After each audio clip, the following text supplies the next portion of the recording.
अस्सलाम वालेकुम, कैसे हैं सब फ्रेंड्स। मैं हूं नीलोफर और आप देख रहे हैं किचन विद नीलोफर। तो फ्रेंड्स, आज मैं आपके लिए बहुत ही मज़ेदार और हेल्दी रेसिपी लेके आई हूं, जो कि है साबूदाना।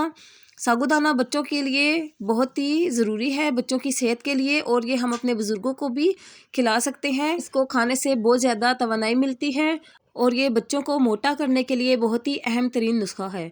तो उम्मीद करती हूँ आप सबको आज की वीडियो मेरी पसंद आएगी। वीडियो अच्छी लगे तो लाइक कर दीजिए और नए देखने वाले फ्रेंड्स से गुजारिश है कि प्लीज़ चैनल को सब्सक्राइब करना मत भूलिए, ताकि आपको इसी तरह की मज़ेदार और आसान वीडियोस देखने को मिलती रहें। तो स्टार्ट करते हैं आज की अपनी रेसिपी। तो फ्रेंड, यहाँ पे देखिए, एक मैंने बाउल ले लिया है और यहाँ पर मेरे पास 1 kg मिल्क है। तो 1 kg मिल्क से अब मैं यहाँ पर सिर्फ 1 पाव जो दूध है वो मैं इस बाउल में शामिल कर रही हूँ।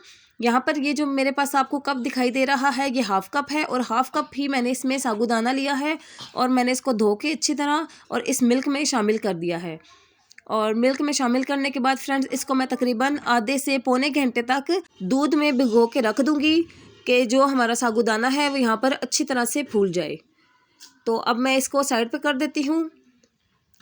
तो ये देखिए फ्रेंड, यहाँ पर तकरीबन आधा से पौना घंटा हो चुका है इसको भीगे हुए। तो आप इसको देख सकते हैं कि पहले से थोड़ा सा ये ज़्यादा फूल चुका है। तो अब यहाँ पर जो मैंने 1 kg मिल्क लिया था उसमें से तो 1 पाव जो है वो मैंने उसमें साबूदाना भिगो दिया था और बाकी मेरे पास बचा ये 3 पाव दूध। तो इसको मैंने यहाँ पर बॉयल होने के लिए रख दिया है। तो फ्रेंड देखें, दूध में बॉयल आ चुका है यहाँ पर। अब मैंने जो साबूदाना भिगो कर रखा था इसमें मैं वो ऐड कर दूँगी। तो ये देखिए फ्रेंड, साबूदाना आप देख रहे हैं कि जब से मैंने इसको दूध में भिगो कर रखा है तो वो यहाँ पर फूल चुका है। और अभी जब ये दूध में और पकेगा तो ये और ज़्यादा फूल जाएगा। तो फ्रेंड, यहाँ पर देखिए 10 मिनट हो चुके हैं। इसको मैं लो फ्लेम पर यहाँ पर मैं पका रही हूँ और आप देख सकते हैं साबूदाना यहाँ पर अच्छी तरह से फूल चुका है और जो हमारा मिल्क है वो भी साबूदाना की वजह से यहाँ पर थिक हो गया है। तो अब मैं इसमें यहाँ पर डाल देती हूँ 1 टीस्पून इलायची। यहाँ पर फ्रेंड मैंने 3 अदद इलायची ली थी और उसको मैंने यहाँ पर पीस लिया है, क्योंकि जो इलायची होती है यहाँ पर वो अगर बच्चे हमारे खा रहे हैं तो उनके तो मुंह में जाएगी तो वो तो फिर इसको बिल्कुल भी नहीं खाएंगे। इसलिए यहाँ पर मैंने इलायची पाउडर का इस्तेमाल किया है। तो यहाँ पर मैंने स्पून को बदला दिया है, जैसे कि मैं आपको दिखा रही हूँ। देखिए साबूदाना हमारा पक कर यहाँ पर गाढ़ा हो चुका है। अब मैं सिर्फ इसको यहाँ पर 2 से 3 मिनट तक और पका लूँगी। तो ये देखिए फ्रेंड, यहाँ पर 2 से 3 मिनट और हो चुके हैं। इसको मैं यहाँ पर लो फ्लेम पर पका रही हूँ। अब मैंने यहाँ पर हाफ़ कप चीनी ले ली है।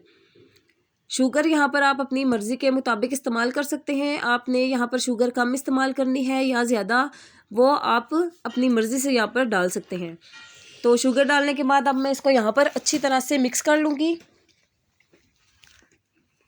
यहाँ पर देखिए हमारा मज़ेदार सा साबूदाना वो रेडी हो रहा है। इंशाल्लाह आपको मेरी आज की ये वीडियो बहुत पसंद आएगी। फ्रेंड, यहाँ पर मैं आपसे गुजारिश करूँगी कि प्लीज़ मेरी वीडियो को ज़्यादा से ज़्यादा लाइक कर दीजिए और चैनल को सब्सक्राइब करना मत भूलिए। आप सब फ्रेंड्स की मुझे इस टाइम सपोर्ट की बहुत ज़रूरत है। तो ये देखिए फ्रेंड, यहाँ पर हमारी जो मैंने शुगर इसमें ऐड की थी वो यहाँ पर मेल्ट हो चुकी है। अब मैंने यहाँ पर 10 से 12 बादाम लिए थे, उनको मैंने यहाँ पर स्लाइस में कट कर लिया है, वो मैंने इसमें ऐड कर दिए हैं और अब मैं इसको मिक्स कर दूँगी। यहाँ पर फ्रेंड्स मैं कहूँगी कि अगर आप ये बच्चों के लिए बना रहे हैं तो फिर आप इसमें नट्स का इस्तेमाल ना करें, क्योंकि जो नट्स हैं वो अक्सर बच्चे नहीं खाते। तो ये देखिए फ्रेंड्स, यहाँ पर हमारा साबूदाना रेडी हो चुका है। इसको मैंने बाउल में डाल दिया है। ऊपर से मैंने इसको बादाम के साथ सर्व कर दिया है। तो फ्रेंड देखिए, हमारी यहाँ पर झटपट सी रेसिपी रेडी हो चुकी है। इंशाल्लाह आपको बहुत पसंद आएगी। अब मैं इसको आपको दिखा रही हूँ, ये देखिए स्पून के साथ। तो ये साबूदाना हमारा यहाँ पर ना बहुत ज़्यादा लिक्विड शेप में है और ना ही बहुत ज़्यादा थिक है। तो ये जो कंसिस्टेंसी है साबूदाना की वो बिल्कुल सही है, क्योंकि इसने फ्रिज में जाकर भी ठंडा होना है। तो आप इसको बहुत ज़्यादा जो है वो थिक करके आपने इसको नहीं पकाना। फ्रेंड्स, आपने मुझे कमेंट करके लाजमी बताना है कि आपको ये मेरी हेल्दी रेसिपी आज की कैसी लगी। तो फ्रेंड्स, मिलती हूँ नेक्स्ट वीडियो में। अपना बहुत सा ख्याल रखिएगा और मुझे आपने दुआ में याद रखना है। अल्लाह हाफिज़।